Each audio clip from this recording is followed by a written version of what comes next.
and welcome back to A Better World. This is your host, Mitchell J. Gilligan, and I'm very glad you're joining us again today.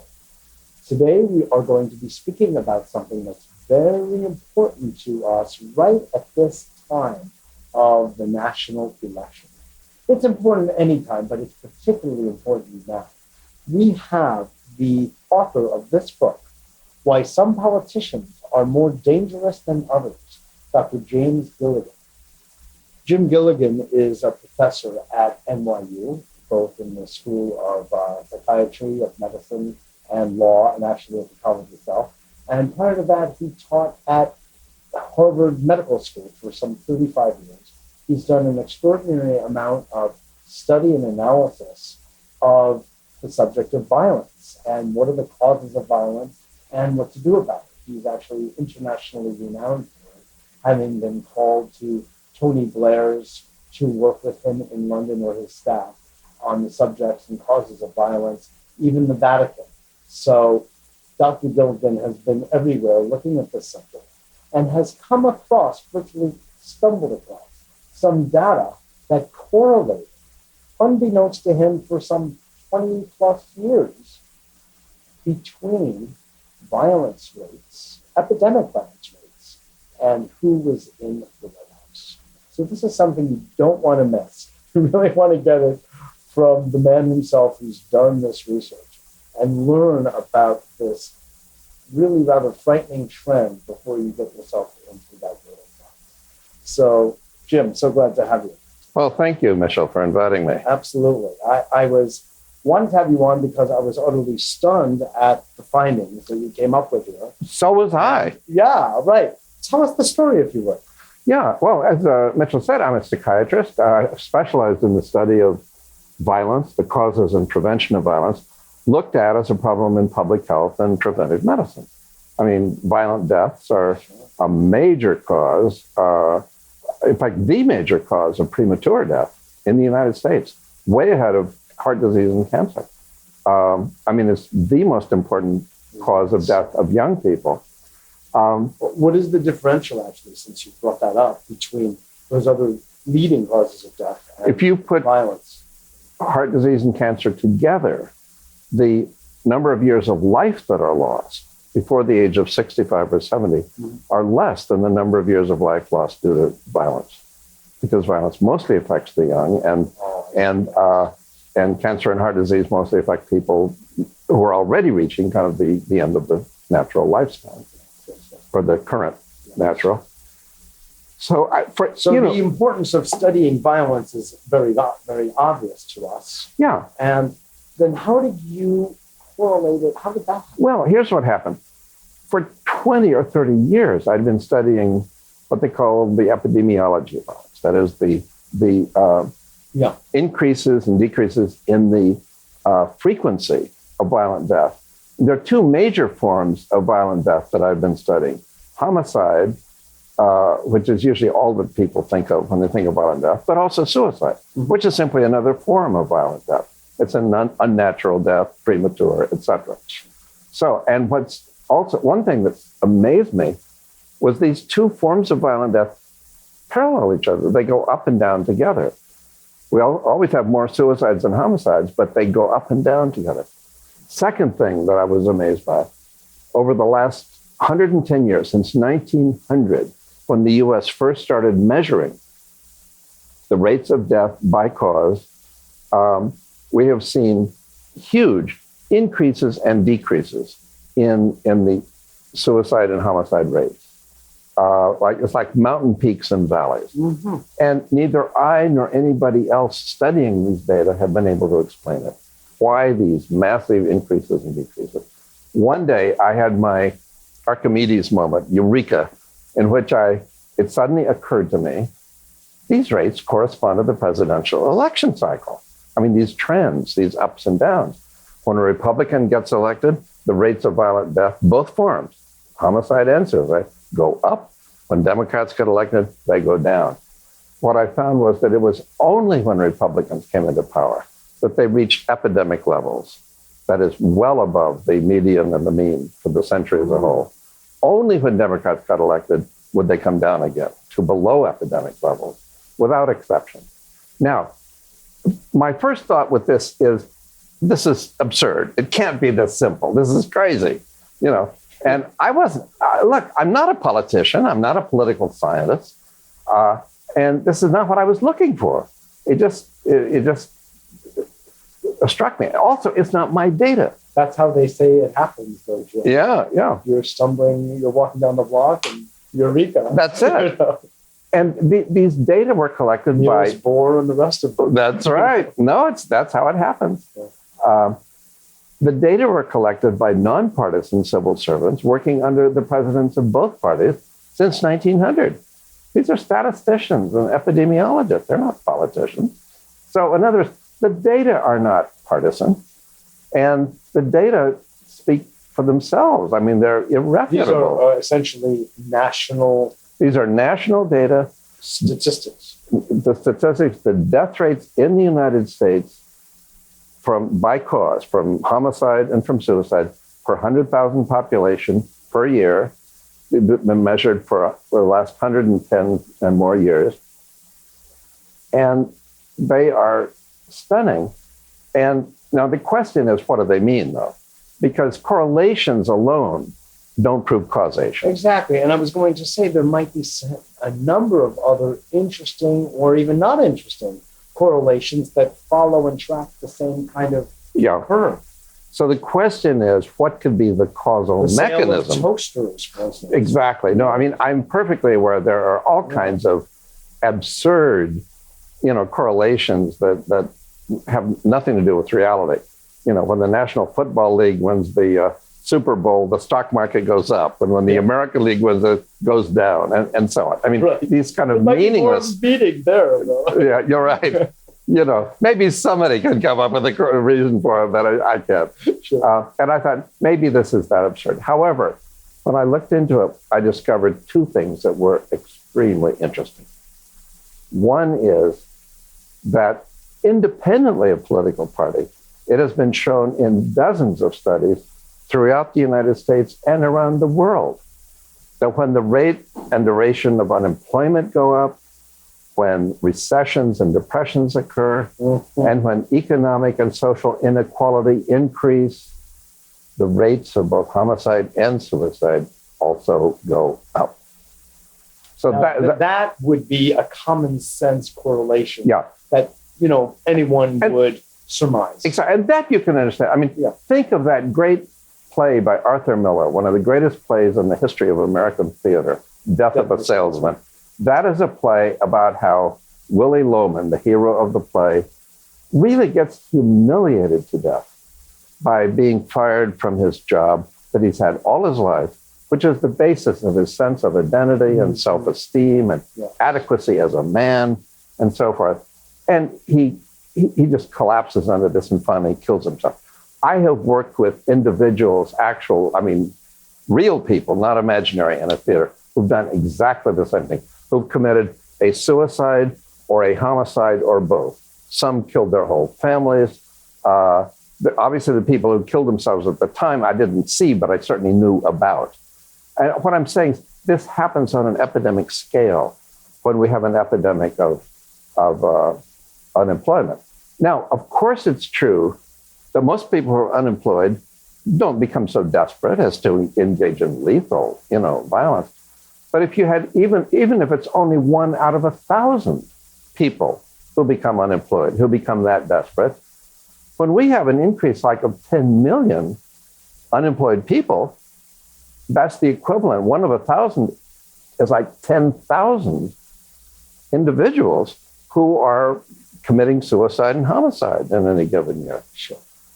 Now, the second interesting, huge. It becomes huge. It becomes an epidemic. Sure. So the second thing I discovered. What is the level on which an illness of some sort is said to reach epidemic heights?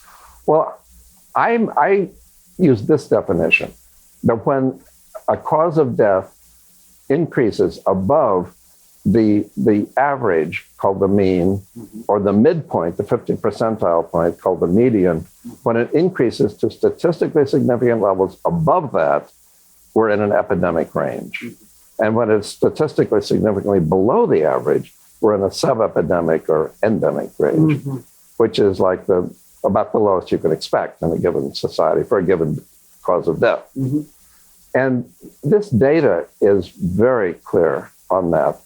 The increases and decreases in suicide and homicide under the two parties, if you plot them, I've plotted them on a graph with the Republican Party increases, year-to-year increases compared with the previous year, from one year to another. The year-to-year increases are so much larger and more frequent than the decreases that the net rate of violent death just goes up and up and up and up, practically in a straight line.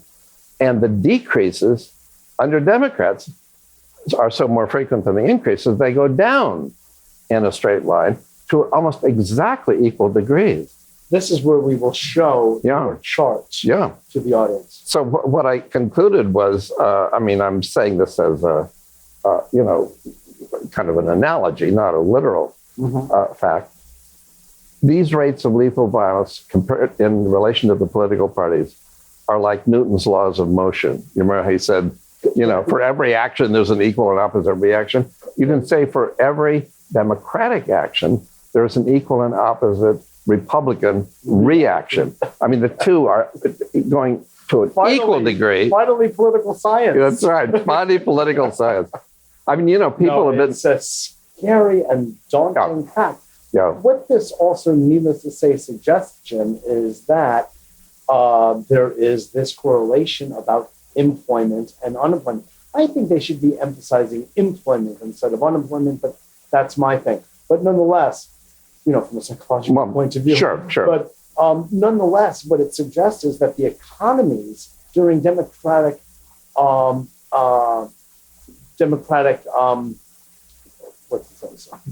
administrations is stronger than during the Republican, which again is a very interesting fact because it's always suggested that the Democrats do not spend properly with all of these social programs, and the Republicans are the fiscal, responsible conservatives, which these statistics show is really the inverse. It's not true.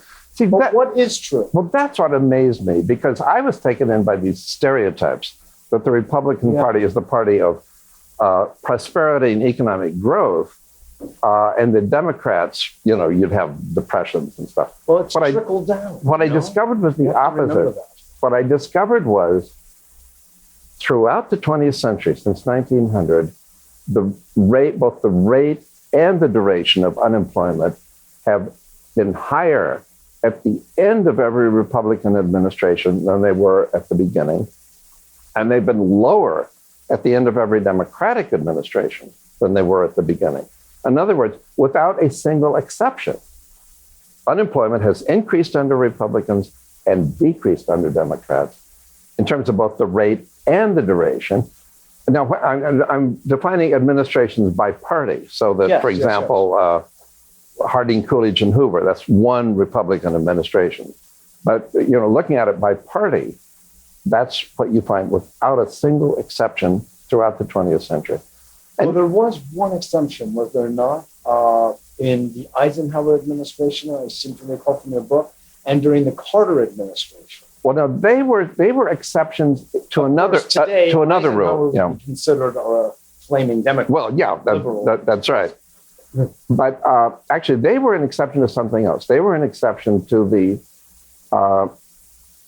what was otherwise true uniformly, which was that when a Republican came into power, he would raise the violent death rate from normal or sub-epidemic levels into epidemic levels. Eisenhower was the one Republican president who didn't do that. On the other hand, he never caused an epidemic. On the other hand, he never resolved an epidemic because he didn't inherit one. He inherited a rate for Harry Truman that was very, very low. And it sort of maintained during... That's right, maintained during his presidency and then remained at sub-epidemic levels under Kennedy and Johnson after Eisenhower. So Eisenhower didn't make any change one way or the other.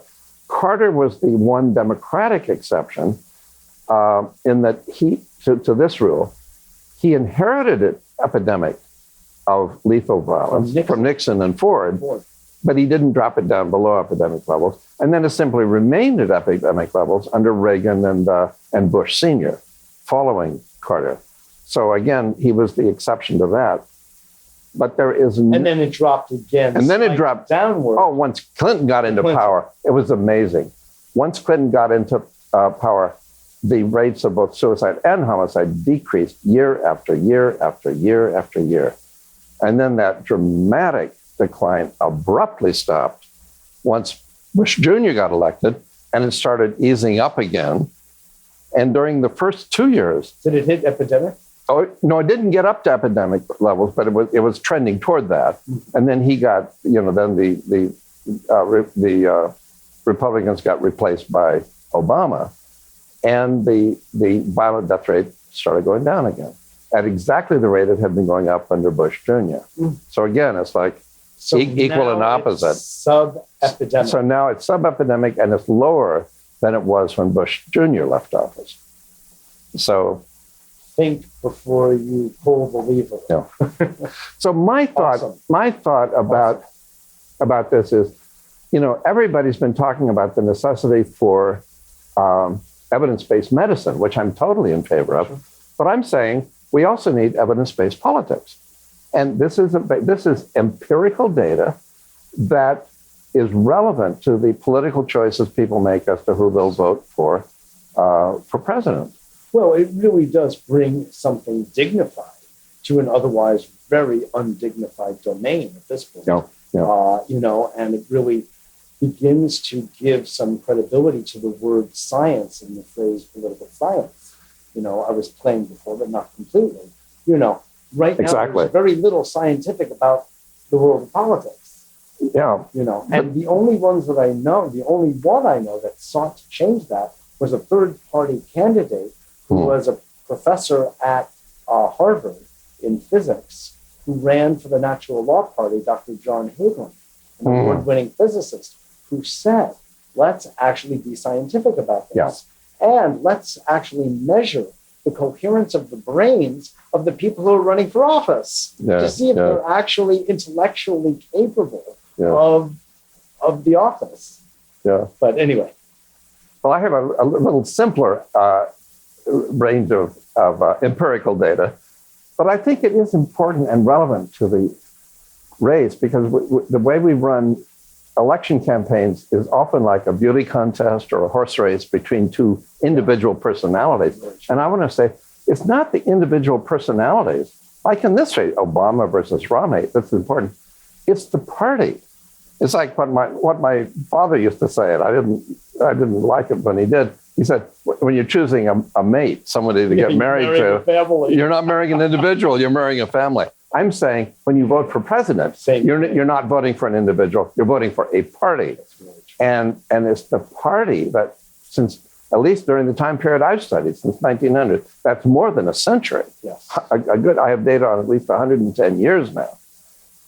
It's the party that has been significant, not the personalities of the individuals. But one of the other questions I asked you on the radio show, I believe it was, that if it's a Republican or Democratic Congress, the data does not swing in the same direction. Yeah. That wasn't enough. It really was the kingpin in the Oval Office that did. Yeah. So that's not insignificant either. That's really important to know. What's so striking about this is that there are so many potential correlations on any given controlled subject.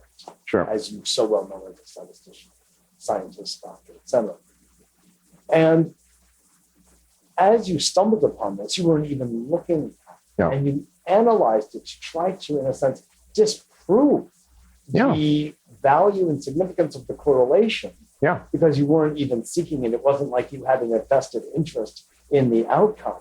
No. And, your list of credentials, as long as my arm, you wouldn't put yourself out on a limb unless these statistics really bore fruit, that they had some actual meaning to the reader. I mean, you wrote a book about it. I mean, do you understand I'm just trying to really analyze objectively the source of this information, not you, you know. Yeah. And as I said, important that no one in a credible position of professionalism as yourself would dare to come out with something that could really be flawed.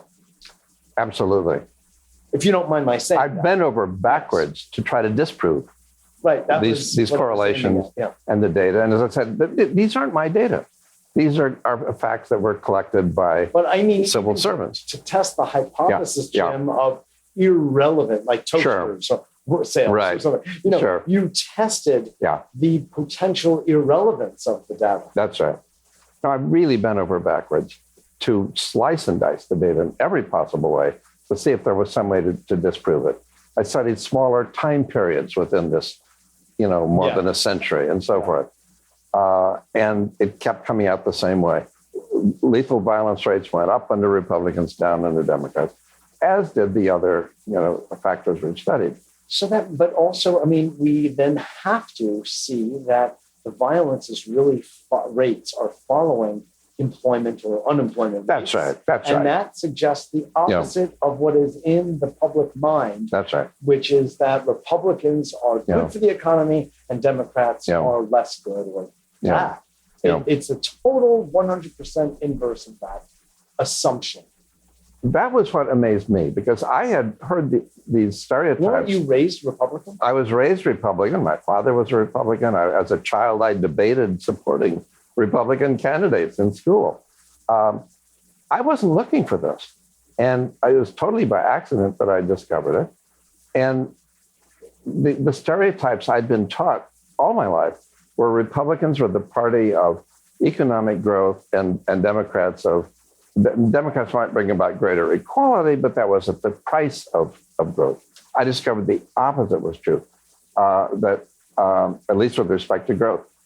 Under Democrats, the percentage rate of growth in GDP is only about a third as high as it is under Democrats since 1900. The recessions and depressions, or in other words, economic contractions, occur 3 times as often under Republicans as under Democrats. I mean, no matter what data you choose, you keep coming up with the same factors. And these, in turn, I would say, are the social and economic causal mechanisms that explain the correlation between the political parties and the rates of lethal violence. It's not just the party label, Republican or Democrat, that causes people to commit suicide and homicide. No. It's the consequences of the policies of the two parties.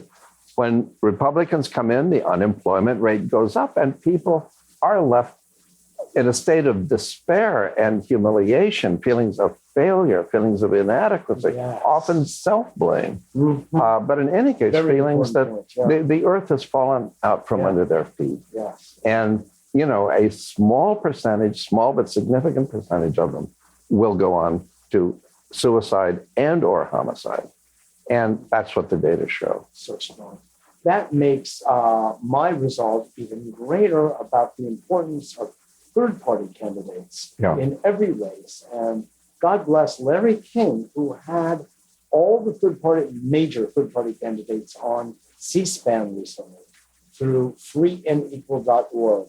Good for him. It's fabulous. And Rocky Anderson, Jill Stein of Harvard, and Virgil Good, and Gary Johnson of the Libertarian Party. It was really quite something. Yeah. And you've heard a few very intelligent voices there. Yeah. Well, I want to just thank you so much for your good work and bringing to light a subject that was utterly understood in the opposite way, and it's very, very useful for those of you who are going out to vote to give this some thought and to understand the mechanisms at play, because they just ain't what they appear to be. So, Jim, thanks so much. Well, thank you very much, Mitchell, for inviting me. Absolutely, my pleasure. This is Mitchell J. Rabin for A Better World. Thanks so much for joining us. And vote with your heart. Don't worry about throwing votes away. It's absurd. Throwing it away if you're not doing something that's meaningful to you. This is a spiritual act. Take it seriously. Again, thanks for joining us. Visit us at our website, www.abetterworld.tv, and send in your comments. I'd love to hear from you. MJR at abetterworld.com.